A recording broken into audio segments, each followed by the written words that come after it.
The following program is an original production of WICC PBS Chicago. Tonight, child sex trafficking. It's the country's fastest growing organized crime and big business in Chicago. Why our region has become an epicenter for this illegal trade and what's being done to stop it. Calling all thrill seekers, the running of the bulls has come to Chicago.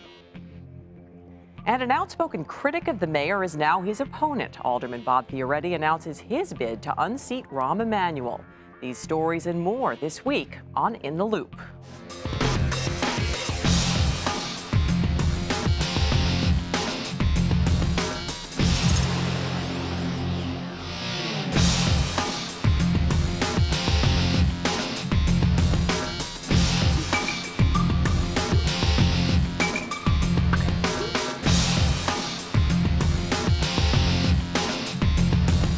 Good evening, I'm Barbara Pinto. And I'm Chris Bury. Each year, more than 100,000 children are sexually exploited in the United States. The Department of Justice estimates child sex trafficking generates a staggering $32 billion a year. Right here in Chicago, thousands of young victims are forced into prostitution every year. Tonight, we hear from a survivor and the federal, state, and local authorities working to stop this crime that preys on the most vulnerable. Why give your life to the streets? What have they done for you? Mistakes make the best stories. She's 18 years old and we'll call her Cassie. It's not her real name. She's asked us to alter her voice and shade her face to protect her identity. Cassie is a survivor and a victim of child prostitution. The poetry she writes helps her heal. I got involved in the gang scene, and the leader and a few of the other members prostituted me to make money, in which they promised I would get and would help me, but instead they use it for their own benefits. Cassie is not alone. According to the National Human Trafficking Resource Center, every year at least 16,000 women and girls are victims of commercial sexual exploitation in Chicago alone. Cassie's nightmare started last year when she ran away from home. I ran away. I was basically living kind of life like a stray, bouncing from place to place with people I didn't know. It was very easy for me to be taken advantage of because I was vulnerable. Cassie says her trafficker would take her to vacant buildings where she was forced to have sex with different men, plied with drugs, alcohol, and money. They had said that if I was willing to sell myself, that I would make money and I'd be able to buy nice stuff and have things. Stacy Sloan, the human trafficking coordinator at the Department of Children and Family Services, says stories like Cassie's are all too common. We have a lot of kids that go on run, will go to a party, and then maybe have sex in exchange for a place to stay or alcohol that night. It happens one time and there's not even a pimp or trafficker involved. It may just be survival sex is what some police officers I've heard refer to it to. We've had familial trafficking in which a mother has offered her 13-year-old daughter to her landlord to have sex with in exchange for the rent. And then you've got the traditional, there's a pimp, it's organized trafficking. The FBI considers sex trafficking the fastest growing organized crime. For good reason. It's big business. A recent study by DePaul University found pimps can make up to $500,000 a year, and the Chicago area is among the worst when it comes to sexual slavery. According to the National Human Trafficking Resource Center, Illinois has the 5th highest call volume to its hotline, behind only New York, Florida, Texas, and California. The National Center for Missing and Exploited Children, along with the FBI, designated Chicago as a high trafficking area, primarily because of the airports, and it's a major metropolitan city where you have a lot of traffic. So who are these young victims? Many of them are local, according to Cook County arrest records, prostituted by older men in their own neighborhoods on the city's south and west side and in the nearby suburbs. This crime is mobile, much of it arranged for on cell phones or online, which makes the pimps or the customers and Johns tougher to track. We have spent a great deal of time not just arresting people off the internet, but frankly filing lawsuits against the internet providers to try to get them out of the business. One popular site is Backpage.com, filled with ads and photos of young girls. Over the past 5 years, the Cook County Sheriff has arrested 650 people through ads on this website alone. Johns face fines of up to $2,100. Pimps get up to 30 years in prison. To offer more protection to young victims, Illinois approved the Safe Children Act in 2010, decriminalizing juvenile prostitution and providing an escape from sexual slavery. Cook County State's Attorney Anita Alvarez championed the law. That is to look at them as victims as opposed to offenders, because no one can tell me that some 11, 12-year-old little girl is out prostituting herself. She is a victim of someone controlling her and putting her in that position.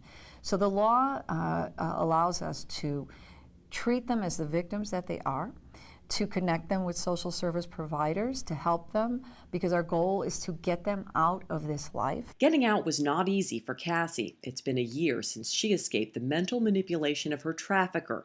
She now sleeps in one of only 8 beds available at Ann's House, one of the few programs in Illinois that offers permanent housing for victims of sex trafficking. Miss Anna is Ann's house coordinator. She also asked to have her identity protected.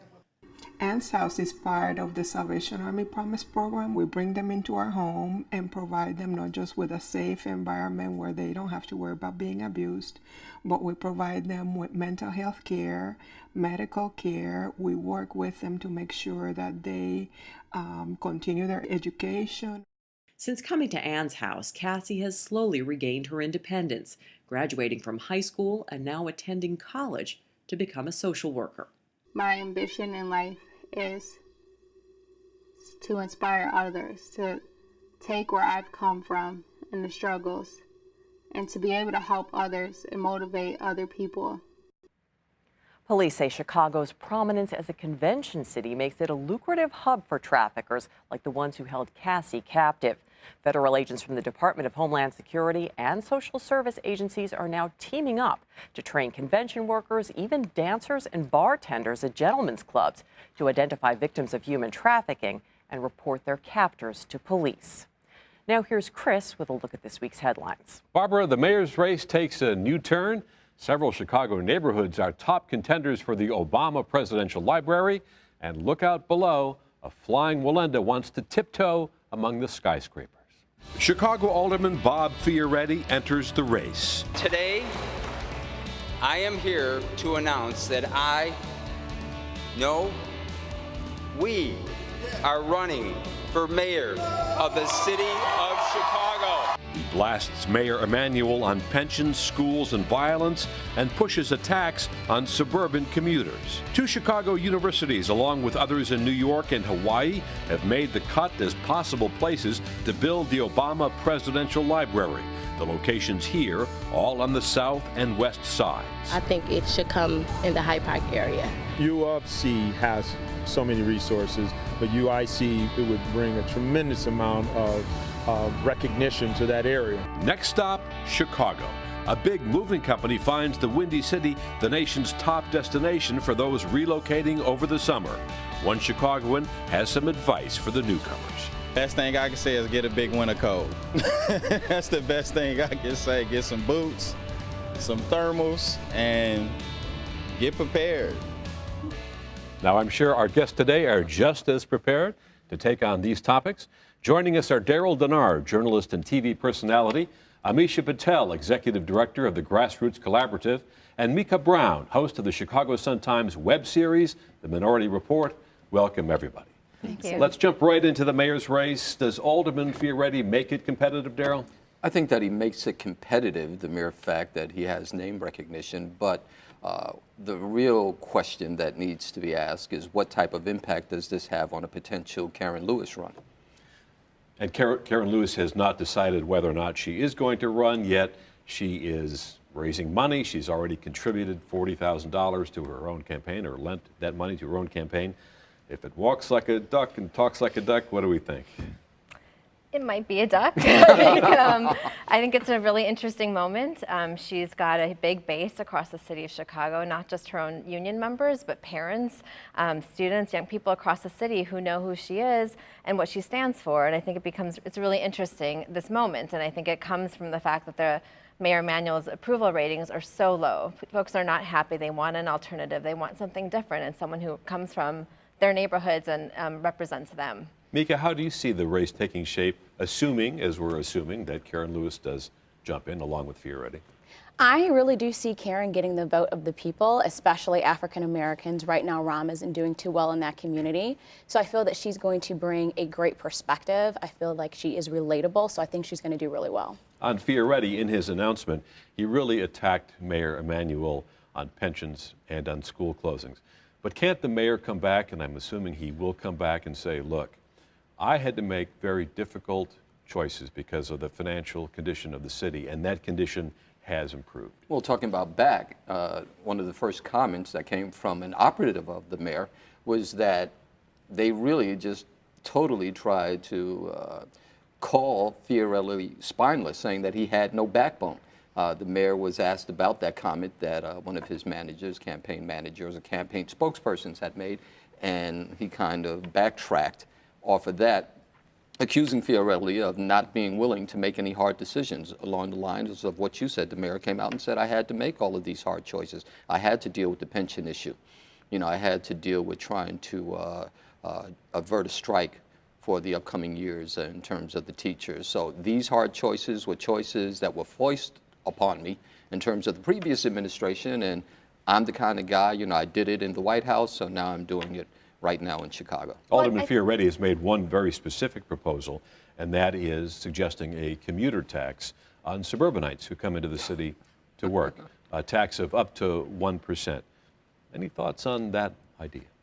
I mean, I actually think it comes from this, when we look at jobs and job growth in the city of Chicago, who are those jobs benefiting? And the Grassroots Collaborative, we did a study last year that showed that 3 out of 4 jobs downtown are going to folks who don't live in the city.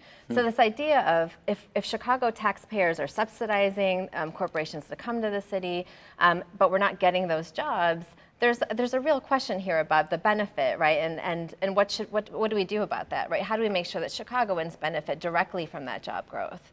And I think, to me, I think the real question about tough choices is not will you take away, an 80-year-old person's meager retirement income, but the tough choices, are you going to say to the banks who are, gouging the city on their interest rates, hey, wait a minute, we're not okay with this. We want you to come back to the table with a better deal. That's a tougher choice, right, to go after those guys than it is to go after low-income people who already are getting taxed and fined and taking their retirement income being taken away from them. But doesn't a commuter tax set up this sort of city-suburban divide at a time when the city is trying very hard to get businesses to move into Chicago?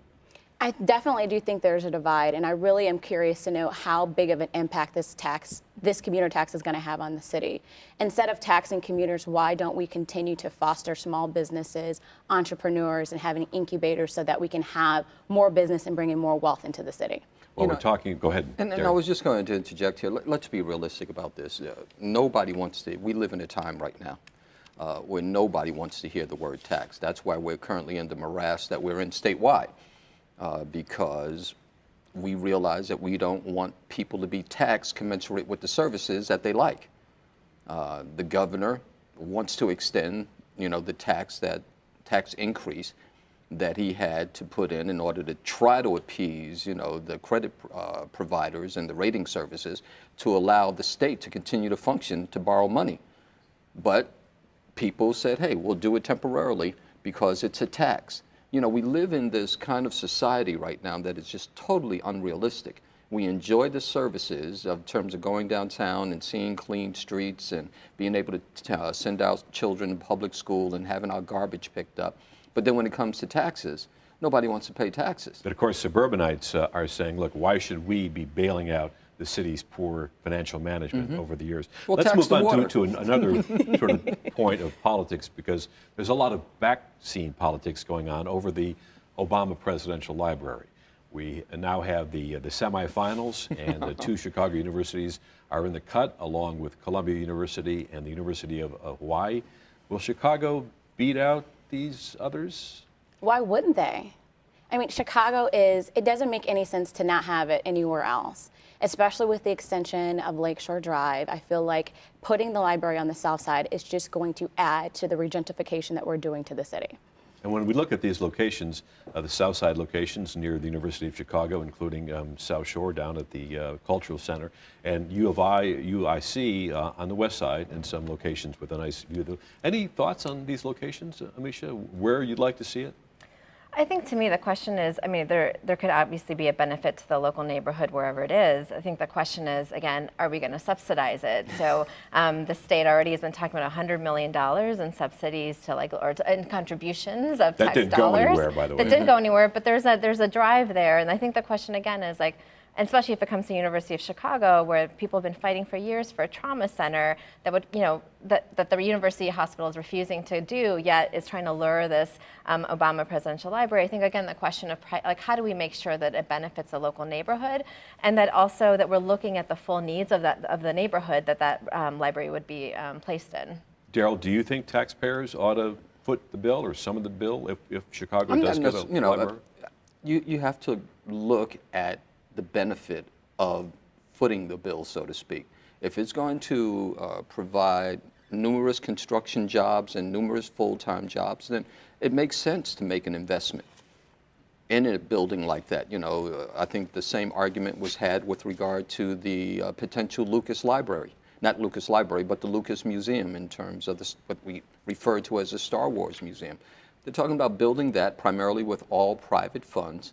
But if it's going to bring tourism dollars in, if it's going to create full-time jobs and part-time jobs with its operation there on the museum campus, then why not make an investment there? We tend to be somewhat myopic, I think, when it comes to investing because, we have such a reticence nowadays, just like I, alluded to before, about being taxed, about why should public monies. If you look at the history of this nation, a lot of the buildings that that we come to love now, and the monuments and all the parks and stuff like that, those were built with public dollars. Those were built with money at the time when we truly didn't have any money during the Great Depression. Although the history of presidential libraries has been that the money is raised privately. And I think it would be the case here. And let's face it, University of Chicago, my Hyde Parker, just look around to see how much they're building, so they have enough to build a library. And while we're talking about investment into Chicago, very interesting survey came out from United Van Lines, one of the biggest moving companies in the country, and asking people where they moved over the summer of 2014. And amazingly, at least to me, Chicago is at the very top of the list, along with Washington, D.C. and Atlanta and Boston. Why are people moving here? Any thoughts on why this is happening? Why wouldn't you want to move to Chicago? This is one of the best cities, and this is why I'm really excited about what the mayor is doing to foster entrepreneurs and small businesses. There's tons of tech incubators like 1871, Blue 1647, all of these places that are fostering unique ideas so people can grow and grow businesses. So I think it's the city of innovation. I think it's going to be better than Silicon Valley if you cannot tell I'm a true Chicagoan. So why wouldn't you want to come here? Just get a scarf. It's interesting that a year ago, these polls were coming out saying everybody wanted to leave Illinois if they possibly could. Amisha, what do you think has changed? Well, I think to me the question too of it's like when you look at the census data from the last 10 years, there actually was a loss of almost 200,000 African Americans. So my question is who's moving in, who's moving out? Are the people moving out not using that moving company, or people just I think there's just what's actually happening in the entire city is a real question. I think it's right. There's a big investment downtown in terms of global capital. I think that you have to look at, but are the neighborhoods hollowing out? And what's a true impact of the city overall in terms of the ins and outs and who can afford to stay here? Daryl, do you think it's possible the reputation of the city is improving? That right there, that is a $64,000 question, only because from a national perspective, I don't think the city has a great reputation. Let's just be honest. If I travel across the country and even all of my friends that live out of the state, the first thing that they say, wow, what's happening in Chicago? Our gang violence problem right now in terms of, day in, week in, out, people being slaughtered in the streets is something that resonates nationwide. That's the first thing that, comes out of. It's not that we're a new tech incubator or anything like that, or you guys have a great museum campus, or I love the taste of Chicago, which used to be the little mantras that would go on. Nowadays, it's like, what is happening in Chicago? What's going on there?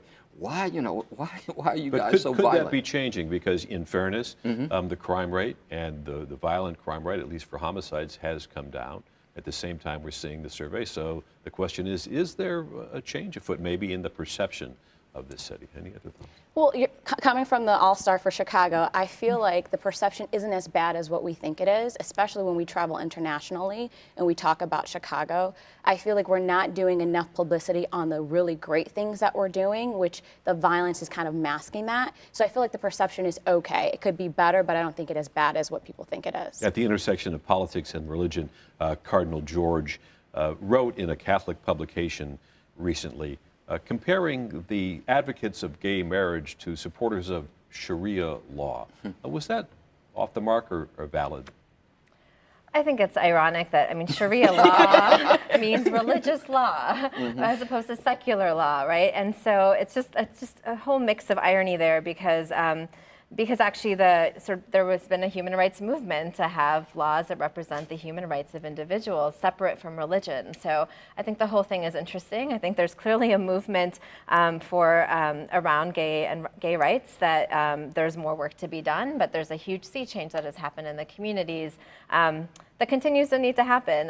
So I think the whole thing is a bit Just to point out the ironic. context here, Cardinal George seemed to be writing about this in the context of business owners who were catching heat for refusing to serve gay and lesbian couples.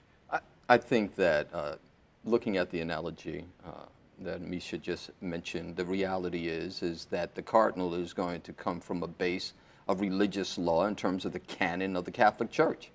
So if you have one religion that spouts a law and they want that law to be the law of the land for that particular region. Likewise, the cardinal wants the laws of the Catholic Church to be the law of the land. Both of them, ironically, have very, very specific stances against gay unions or gay marriages. So when you're saying that, it's like Sharia law, it's like saying, well, it's like the cousin that I have.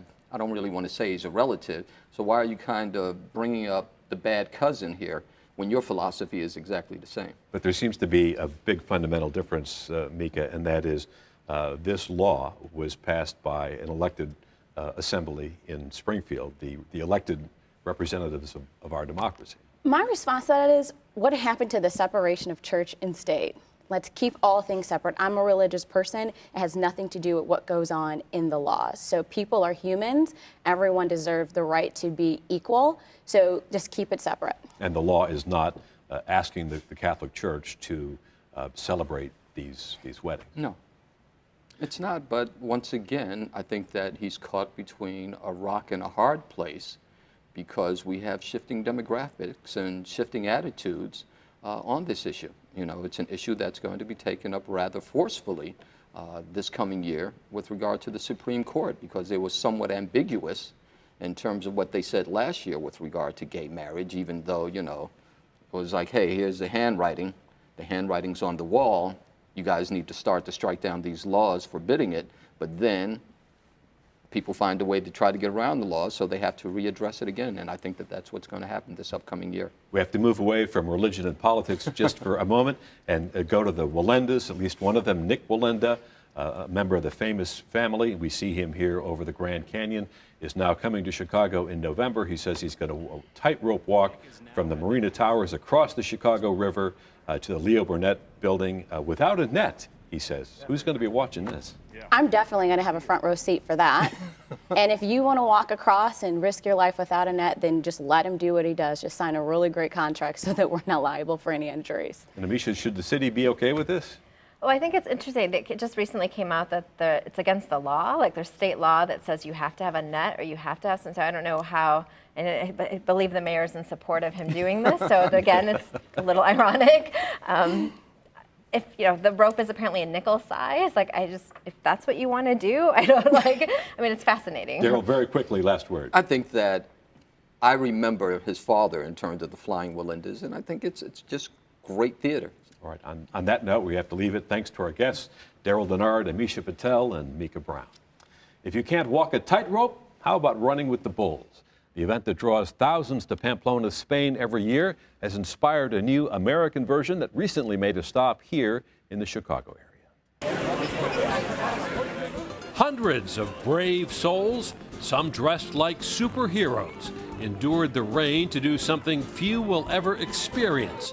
They gathered for the thrill that Ernest Hemingway made famous, the running of the bulls in Pamplona, Spain.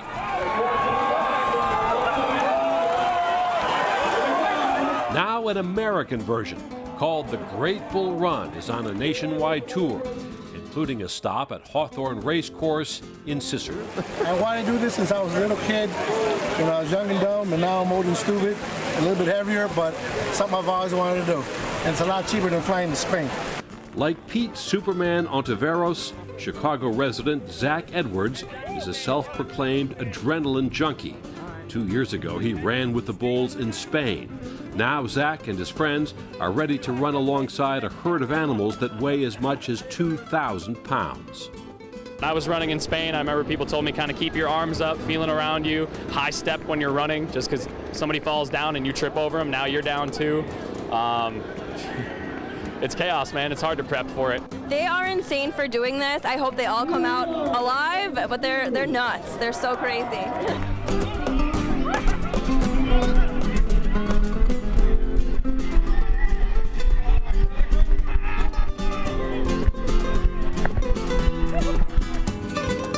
Tried to follow the first group. And I was like, I'll wait for the second one. I just wanted to run behind them first, or for the first time, because I hadn't done that yet, and I actually surprisingly kept up well enough. That second wave that came, a girl got tossed up. I'm surprised she didn't get trampled. Luckily, it tossed her to the side.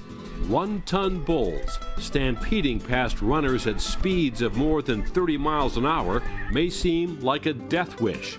Rob Dickens, co-founder of the event, acknowledges this sport is not for the weak at heart. People want to test themselves. They want to see how they handle themselves under pressure in a dangerous situation. You don't get many opportunities like that in life today. You go to the office, you go home, you watch TV, you never really are in a dangerous situation, but running with the bulls is very dangerous. And so this is your opportunity, as you can see the bulls behind me here, your opportunity to run with these massive animals and see how you handle it. The day was capped off with a tomato royale, or as organizers describe it, the biggest food fight this side of the Atlantic.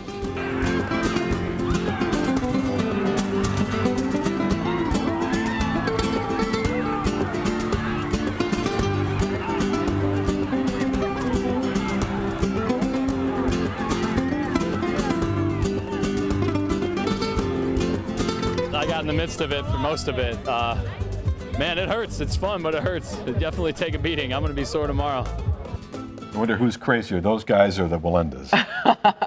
Pick a card. I really don't understand how being chased by livestock and pelted by tomatoes qualifies as fun, but maybe I need to change my definition.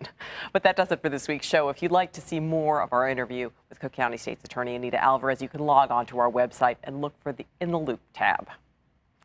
Until next time, I'm Chris Bury. And I'm Barbara Pinto. Good night. Good night.